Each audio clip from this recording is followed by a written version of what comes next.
इनका असल मकसद क्या है? लोग अपने दुख से दुखी नहीं, दूसरे के सुख से दुखी हैं। ये बात को भी तुम समझो।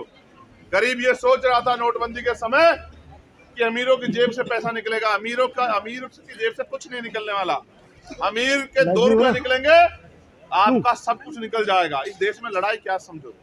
जीएसटी की असल चोट किस पे पड़ रही है? बड़े उद्योगपतियों पे या छोटे व्यापारियों पे? जीएसटी की असल मार पड़ रही है छोटे व्यापारियों पर। आज तो चिन्हित करके मुझे कहने में कोई परेशानी में उत्तर प्रदेश का दौरा कर गया कि यहाँ से दिल्ली से एक लिस्ट जाती है या लखनऊ शासन से एक लिस्ट जाती है डिस्ट्रिक्ट में, और डिस्ट्रिक्ट के अधिकारियों का तो ये जाति धर्म के लोग हैं, इनकी ये दुकानें, इन दुकानों पर जाके जीएसटी का छापा मारना। ये जो इस सोच के साथ जो राज हो रहा है, इससे हमें संभलना पड़ेगा। हम नहीं कह रहे, बिल्कुल नहीं कह रहे कि 22 तारीख को कोई आयोजन है, हमें इससे कोई दिक्कत। हम कह रहे हैं बहुत अच्छी बात है, कीजिए, लेकिन आपको यह भी सुनिश्चित करना पड़ेगा कि वो जो पैसा वहां खर्च हो रहा है, क्या देश में इतनी खुशहाली आ गई है कि सरकारी पैसा आप वहां खर्च कर रहे हो? आपको ये भी बताना पड़ेगा, हमें पूछना पड़ेगा। किसी अन्य धार्मिक आयोजन होगा तो आप उस पर भी इतनी शिद्दत से काम कर पाओगे? जो भगवान बुद्ध को मानने वाले लोग हैं, जो ईसा मसीह को मानने वाले लोग, जो खुदा को मानने वाले लोग हैं, जो वाहिगुरु जी को मानने वाले लोग हैं, जब उनकी धार्मिक आस्था का सवाल आएगा, क्या आप इतनी हिम्मत जुटा पाओगे? असल ये है कि आप असल मुद्दों पे बात नहीं कर रहे हो कि ये जो पैसा हम टैक्स दे के आपको दे रहे हैं, आप इस पैसे का मिसयूज क्यों कर रहे हो? भाई ईश्वर, आपने देखा ना, ईश्वर कभी कहता कि मुझे पैसा दो? ईश्वर तो कहता ना देने वाला है। ठीक है, यहाँ तो राम के नाम पे भी लूट मची है। दोनों हाथों से लूटो, दिल खोल के लूटो, धर्म के नाम पे लूटो लूटो लूटो। लेकिन जब इनसे हम ये कहते हैं कि भाई इसमें हमारी भी हिस्सेदारी है, लूट में नहीं, लूट में नहीं, लूट में नहीं, हमारी हिस्सेदारी किस चीज में है कि हम भी टैक्स देते हैं, इस पैसे का कुछ हमारे बच्चों को छात्रवृत्ति दे दो, तो तब इनको श्राप हो जाता है। हमारे इसलिए मैं आपसे कह रहा हूं, हमें इन लूट को समझना पड़ेगा और लूट पे अपनी बात रखनी पड़ेगी। और जब तक हम सवाल नहीं करेंगे, ये जवाब नहीं देंगे। इनका एकमात्र उद्देश्य ये है कि जो ये चाहते हैं उस पर काम होता रहे। क्या हम इनके हिसाब से काम करेंगे? फिर हम गुलामी तो हुए ही नहीं हुए। वो अलग बात है कि मुझसे बड़े बड़े गुलाम भी आ रहे हैं, अभी वो इधर उधर गए वो टहलने, लेकिन कब तक हम इस देश में गुलाम बनकर रहेंगे? आप बताओ। क्या हम ये लड़ाई गुलाम बनने के लिए लड़ रहे हैं? जब संविधान के रहते ये हालात है तो सोचो अगर संविधान न बचा तो क्या होगा? फिर ऋतु जैसी बच्चियां देख भी नहीं पाएंगी, देख भी नहीं पाएंगी इंस्टीट्यूशन की तरफ। समझ रहे हो? अगर इस देश में प्रधान से लेके, और प्रधान छोड़िए, वार्ड मेंबर से लेके और प्रधानमंत्री तक अगर बहन बेटियां बनी हैं, तो ये डॉक्टर बाबा साहब अम्बेडकर के संविधान की वजह से बनी। लोग जानते नहीं है और हम ये भी नहीं कोशिश कर रहे, हम कमियां गिनाते, हम ये नहीं गिनाते कि हम हमारे इस देश के संविधान में खूबियां क्या है। तो मैं इसलिए आग्रह करूंगा, आप कुछ मत करो, अगले 2, 3, 4 घंटे जब तक बातचीत आगे ना बढ़े, आप खूंटा गाड़ के बैठ जाओ। क्या सर्दी हमें झुका सकती है? क्या ये तेज हवाएं हमें हमारा रास्ता रोक सकती है? जब हम घर से चल के यहाँ तक आए तो काहे को घबराना? ठीक है, जब वो 145 दिन में उसको नहीं तकलीफ हुई, वो तो रोज आ जाती है ना, आंदोलन उठाने के बाद भी आ जाती नहीं आ जाती है। और 11-12 बजे जब पुलिस के लोग ही कहते हैं चलो साहब गाड़ियों में बैठो, तभी जाती है नहीं जाती है? या कहती है कि भाई अब तो देखो हालात क्या हो गए, ना हम जेल से डरते, ना हम मुकदमों से डरते, ना ही हम किसी धमकी से डरते, तो हालात क्या करो मरो के हो गए। इसलिए फिर मैं आपसे कह रहा हूँ कि संघर्ष करो, संघर्ष के अलावा कोई रास्ता नहीं है। और अगर नहीं करोगे संघर्ष तो भविष्य क्या है? अगर पहले जैसा भारत चाहते हो तो फिर मत करो, और अगर ऐसा भारत चाहते हो जैसा सपना बाबा साहब अम्बेडकर ने देखा तो फिर करो। इसलिए हमने 22 तारीख को दिल्ली की टीम ने जंतर मंतर पे संविधान सभा बुलाई। क्योंकि 22 जनवरी 1947 को भारतीय संविधान की प्रस्तावना को, उसके लक्ष्य उद्देश्यों को स्वीकार किया गया था कि इस संविधान के लक्ष्य उद्देश्य क्या होंगे, जिनको अभी तक हम प्राप्त नहीं कर पाए हैं। और दूसरी तरफ ये आंधी चल गई है कि संविधान को हटाओ, संविधान को हटाओ, संविधान को हटाओ। जो संविधान के लक्ष्य थे, जिन लक्ष्यों के लिए संविधान है, जो उद्देश्य थे कि अंतिम व्यक्ति को भी स्वाभिमान सम्मान की जिंदगी मिले, अवसर की समता, हक अधिकार मिले और उनके साधन संचार सुरक्षित रहे, वो तरक्की करे, वो अब तक सब लोगों तक नहीं पहुंची। लेकिन संविधान के खात्मे की बात होने लगी है तो वो संविधान की प्रस्तावना पढ़ के सरकार को बताना है कि ये प्रस्तावना लागू कराने के लिए अगर आप इसको खत्म करने की सोच रहे हैं तो ऐसा नहीं होने देंगे हम लोग।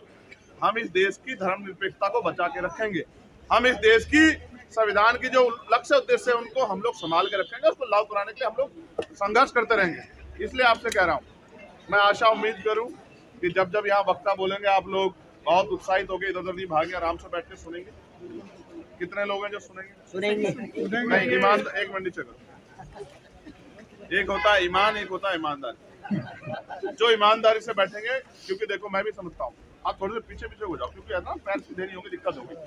आप समझते ना, अपने आप को रिलैक्स कर लो, थोड़े से पीछे पीछे हो जाओ, पैर सीधे कर लो, मानो कि आप अब आपको आराम करना है, बहुत संघर्ष हो गया आपको, इस तरह से होकर बैठो कि आप आराम से बैठ सको। पैर अगर नहीं, पैर मुड़े रहेंगे तो क्या होगा? पैर लंबे करो, आराम से बैठो। इस मिट्टी में हमारा खून शामिल है, ये रोलर ने बनाई, रोलर में प्रधानमंत्री नहीं बैठे होंगे। ये सड़क बनाने में हमारे लोग आराम से बैठो। ये एक नेचुरल एकता है, किसान, कमेरे, मजदूर, नौजवान की नेचुरल एकता है। आज हम मिट्टी के पास हैं, अपनी धरती के पास, ये देश की राजधानी है। आज हमें संघर्ष का एक नया अध्याय लिखना कि किस तरह डॉक्टर बाबा साहब अम्बेडकर, सर छोटू राम, फूले, साहू को मानने वाले लोग कोई भी कीमत चुकाने के लिए तैयार है, लेकिन पीछे हटने के लिए तैयार नहीं है। वो किसी भी हद से गुजरने के लिए तैयार है। अगर उनको कुचला जाएगा, उन पे गोलियां चलेंगी, लाठें चलेंगी, जेल जाना पड़ेगा, वो उसके लिए तैयार है, लेकिन पीछे हटने के लिए तैयार नहीं है। आपका यही एटीट्यूड हमें जिताए।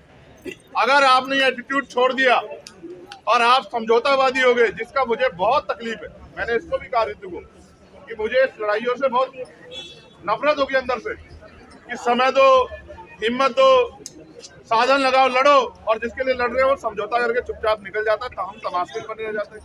इससे मुझे नफरत है, इसलिए कह रहा हूँ वो लड़ रही है, आप लोग भी हिम्मत बना के लड़ जाओ, और जितनी देर बैठ जाएंगे उतनी संख्या बढ़ती जाएगी। जानते हो नहीं जानते इस बात? अभी तो बहुत लोग हैं जो काम से लौटेंगे, काम से लौट के आके फोन देखेंगे, अरे उन्हें पता रहेगा हम सब लोग यहाँ बैठे हैं तो दौड़ के आएंगे, खाना भी लाएंगे, कंबल भी लाएंगे, सब कुछ लाएंगे। भाई ये लोग अगर हमें उस गेट पे नहीं बैठने दे रहे, 4 नंबर गेट किधर है? अगर 4 नंबर के गेट पे नहीं बैठने दे रहे तो यही बैठ जाते, इसी को 4 नंबर गेट बना लेते, क्या हो गया? अरे और आ जाएंगे। गद्दे, ये तुम्हारे तन से कपड़े ना छीन लेने का बच्चा। चलो अब तो तुम्हारे जहाँ तुम बैठते हो उसको शुद्ध करने के लिए पानी डाल रहे हैं, पहले तो पीने के लिए पानी नहीं देते थे।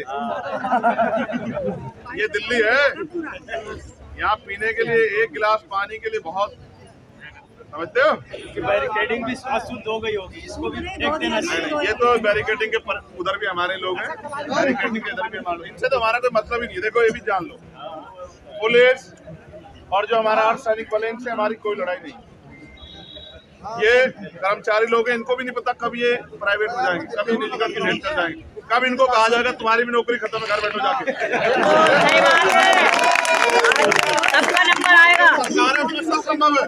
हमारे यूपी में क्या हुआ, 50 साल से ज्यादा वालों को जिनको निकालना था, क्या निकाल दिया कि आप देखो, आप जैसे ये कुछ काम करेंगे तो इन पे कुछ ना कुछ आरोप तो लगेगा, उसी को सीआर में वो करके निकाल दिया। अब वो हमसे कैसे हाथ जोड़ के हमारी नौकरी वापस दिला दो।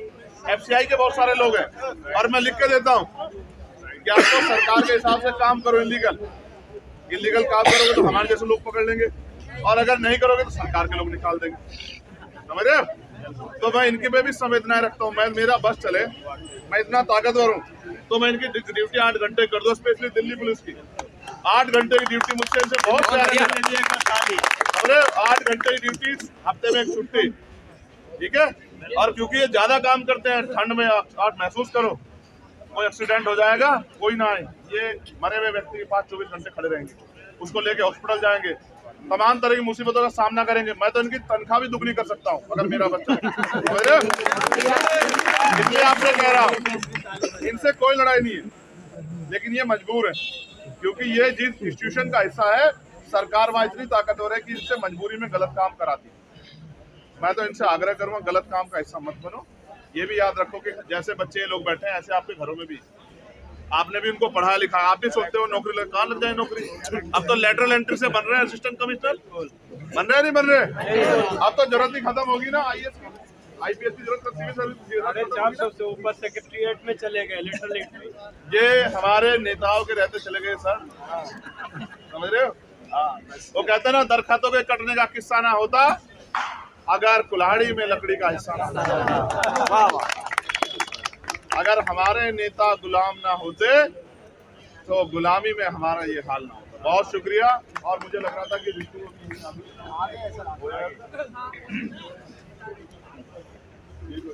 फिर कब आ गया, किसने दिया?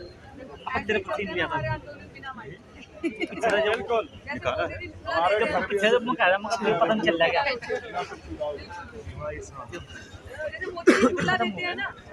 इनकी रिश्तेदारी भी तो वही है, ऐसे ही झुमला दिया। अब पूरा गुलामी का एहसास करवाया, अंदर तक भी नहीं लेके गए, वो लोग खुद ही बाहर आ गए। गेट पे खड़े होकर यूनिवर्सिटी के अंदर भी जाने नहीं दिया, क्योंकि पता था अब झूठ बोलना है, अंदर जाएंगे हो सकता है ये कुछ हल्ला वल्ला करे, तो वहीं आ गए।